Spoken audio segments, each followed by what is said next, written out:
Um, well, now I get to do the fun part and share all the great photos that we got sent in from our members. Um, it's a mixed bag of photos, only in that some of them came in with no names on them. Some of them came in with names in location, and some of them came in with scientific names on them. So I we did put names on all of them, but I didn't put scientific names on all of them except those that came in that way. So this will be a little bit of a quiz for some of you. And I thank everybody. We had about 10 people who sent in photos of plants from their yards or from uh, other areas. And I will share those with you now.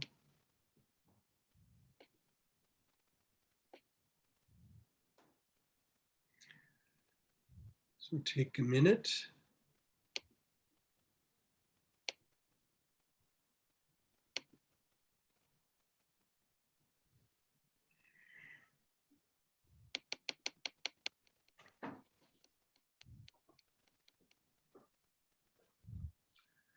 Okay.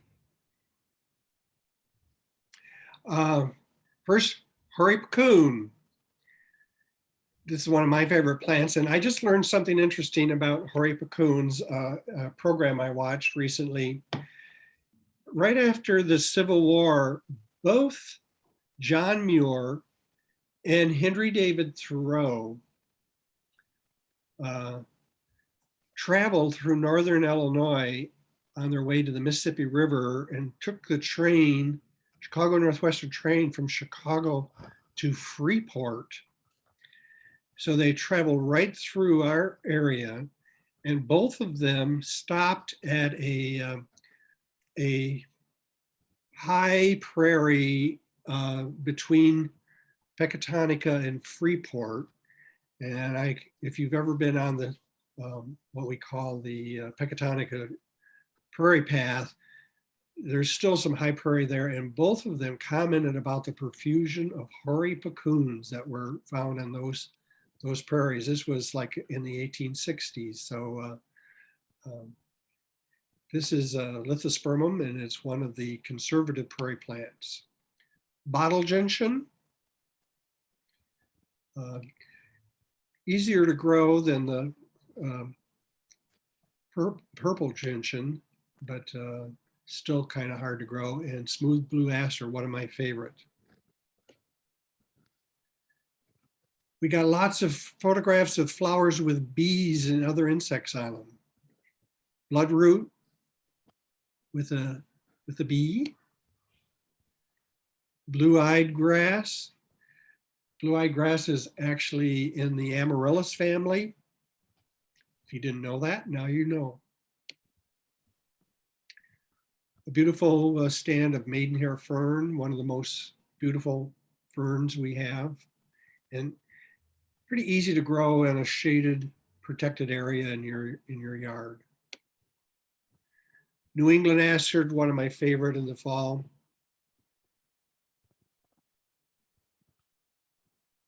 And I think this one is blooming along with brown-eyed Susans. I think it's a favorite of all sorts of insects too in the fall. Monarda, it's also a butterfly magnet.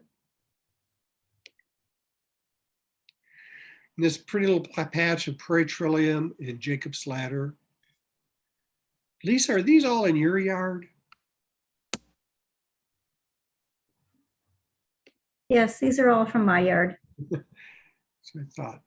And shooting star. Now that's harder to grow, but if you collect the seeds at the right time and get them planted right away, you can grow them from seed. It's one of our favorites in our native plants sale. And of course, purple coneflower is also a pollinator magnet. And one of the last, this lovely little spring beauties, which will survive in a lawn because they come up so early that the mowers don't even get them.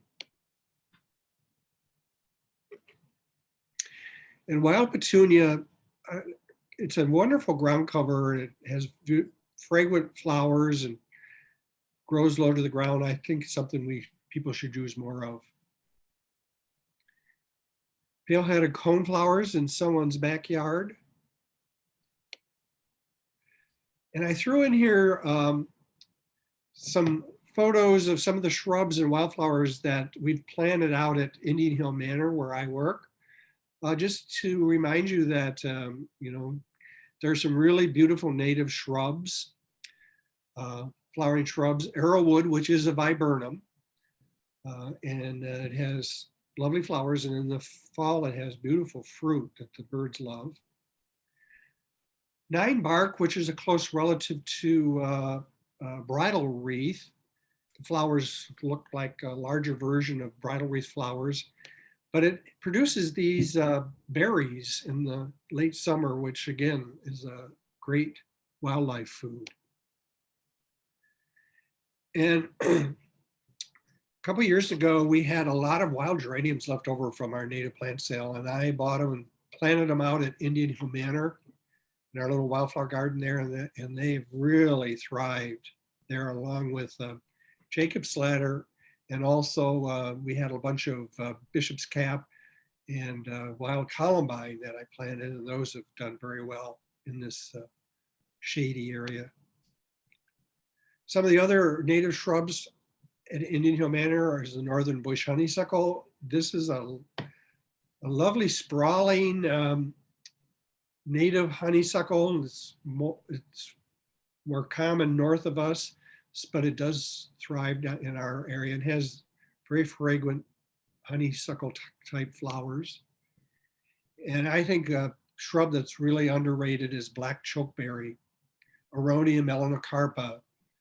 It has lovely glossy leaves, beautiful flowers in this early spring that attracts insects, and the chokeberries last way into the fall and are, again, they're not only popular with birds, but their chipmunks love them. Chickens like them too. And also in that same bed out Indian Hill we have some of the native witch hazels, which are flowering now. We're one of the few native shrubs that flower in the fall on into the depth of winter. And as long as it's warm enough, the insects will continue to come to it. And one of our members sent in some shots that he took in their yard. And this is one that shows white baptisia, white false indigo, spiderwort, milkweed. You can see the milkweed flowers forming here, and spirabolus are the grasses here in the background. It looks to me like there's also some Butterfly milkweed. Butterfly milkweed Mhm. in this batch. And this is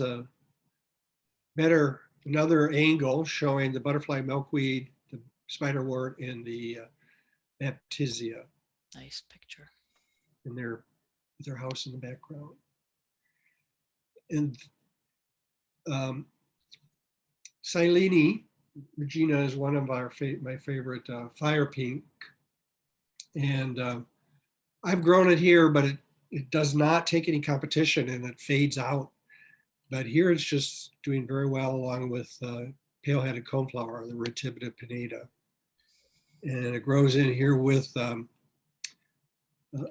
looks to me like he's got Cydotes grama and some other grasses and a prairie dock right here by in their front yard.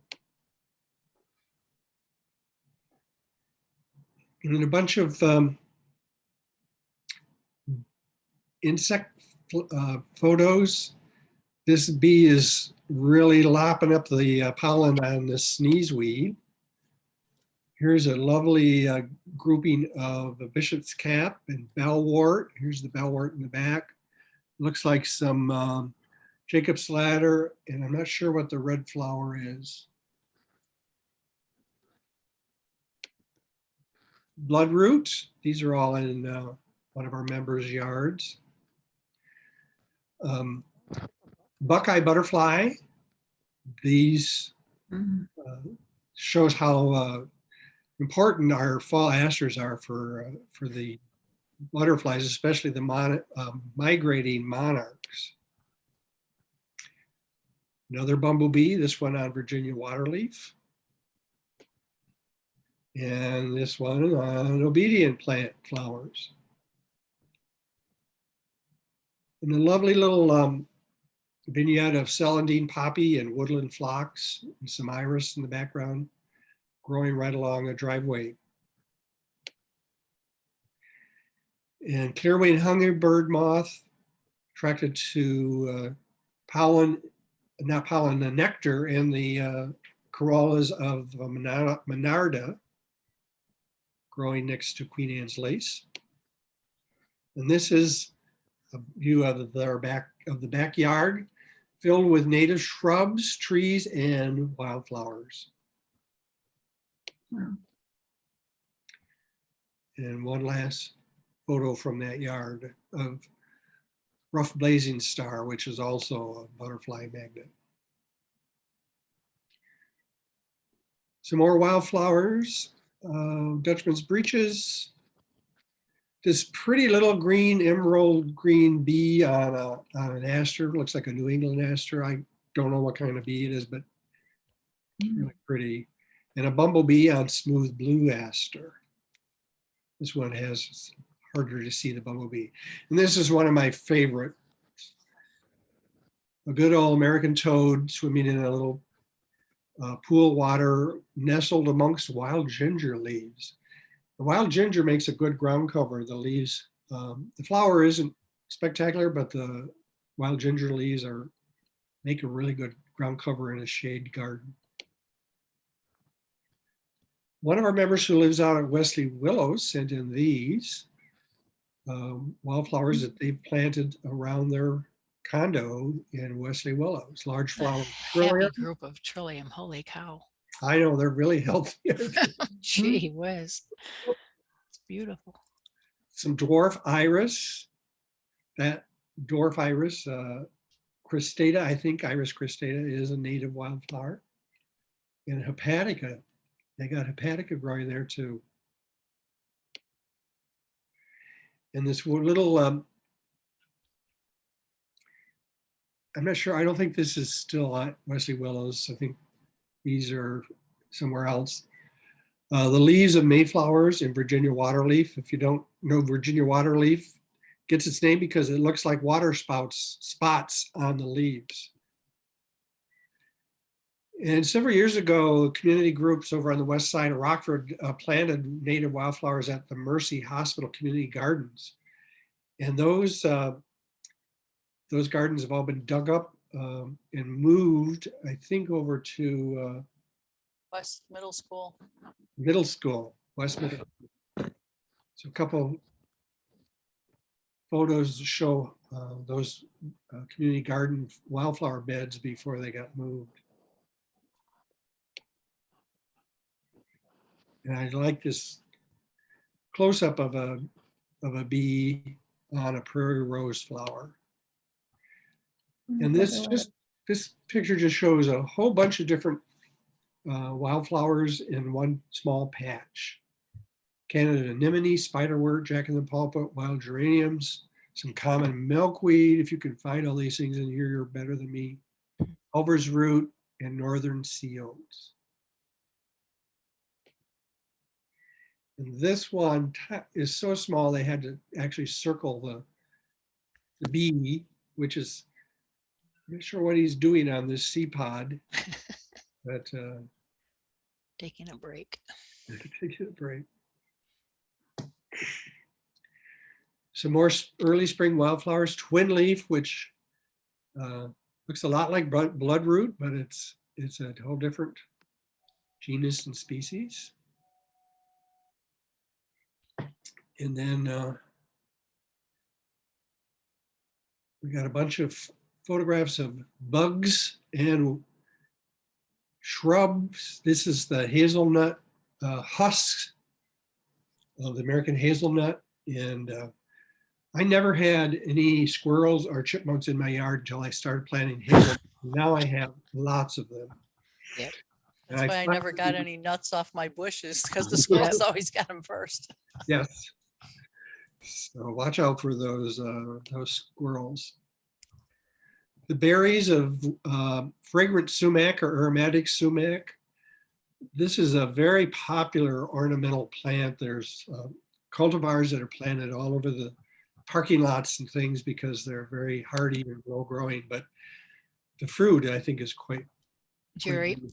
I have this in my yard and obviously in the front, and they became kind of overgrown. So I contacted Possibility Place, and we never connected, but I decided just to whack it down right to the ground in the fall. And I cut them just not with the lawnmower, but as close to the ground as I could get it. And the next spring they were up at least 3 feet. The native one is a pretty aggressive grower and spreader. The cultivar is much lower. In fact, it's called low grow, Yes, it is low grow. Yeah. aromatic sumac, and it's quite pretty. And if you don't have room for the native variety, this is one where I think you can get by with a cultivar. And I love this photo of green dragon leaves. They're so elegant.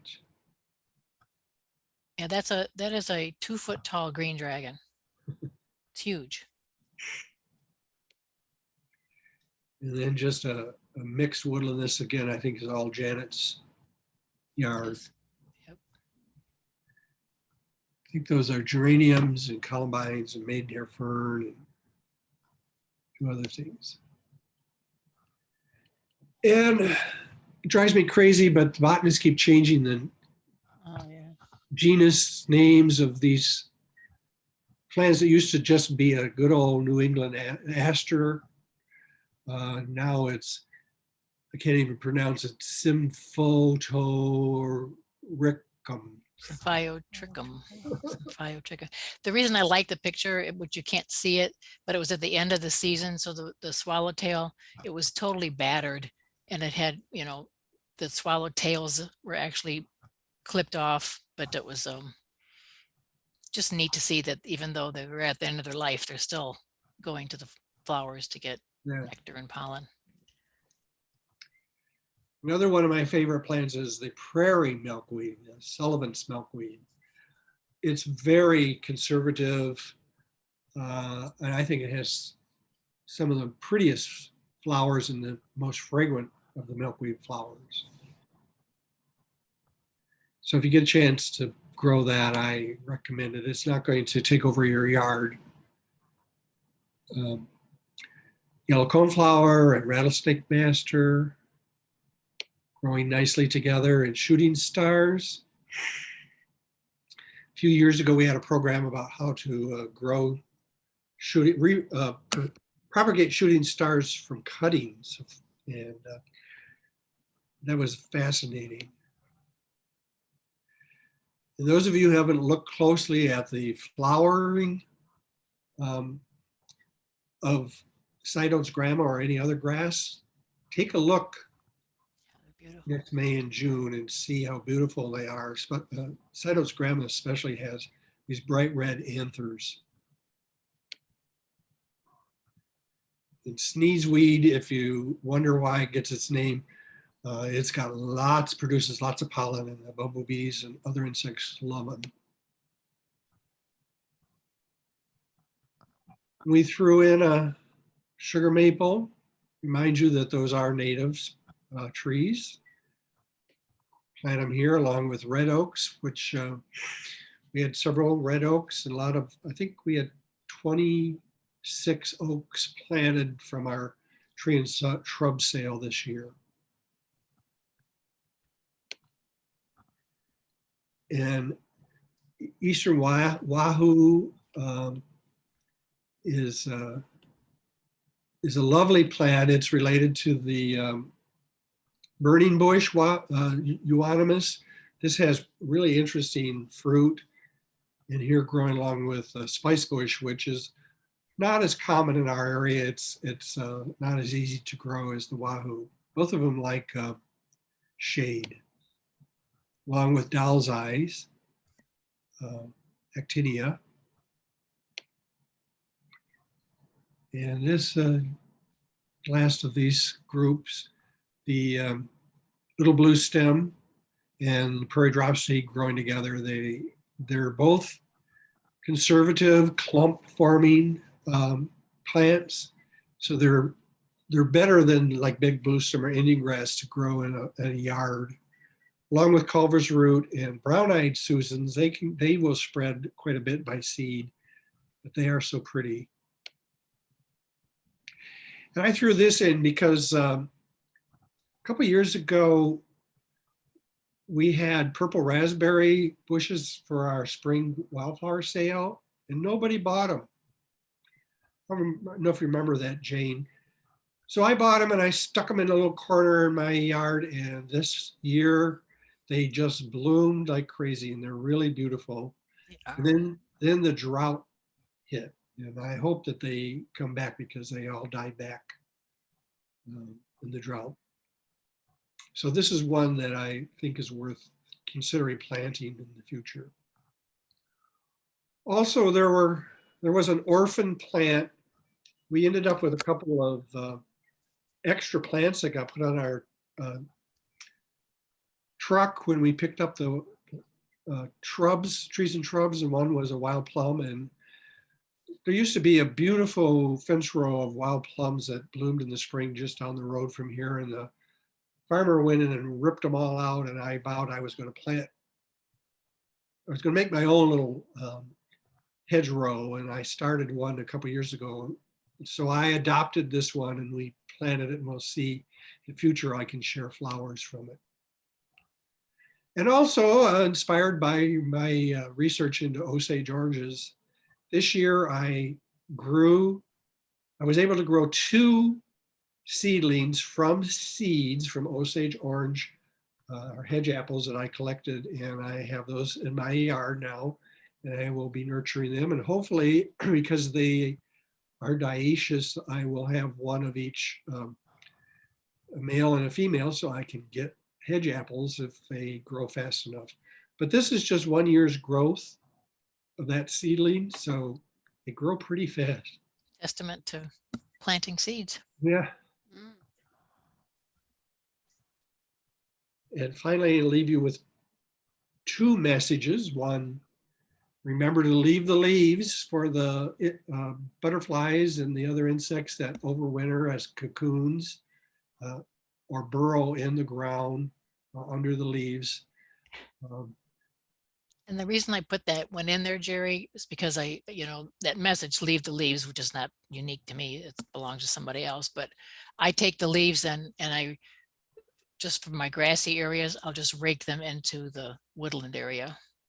So they get moved a little bit, but they don't get chopped up or anything. They just go into the woodland area and they just become mulch.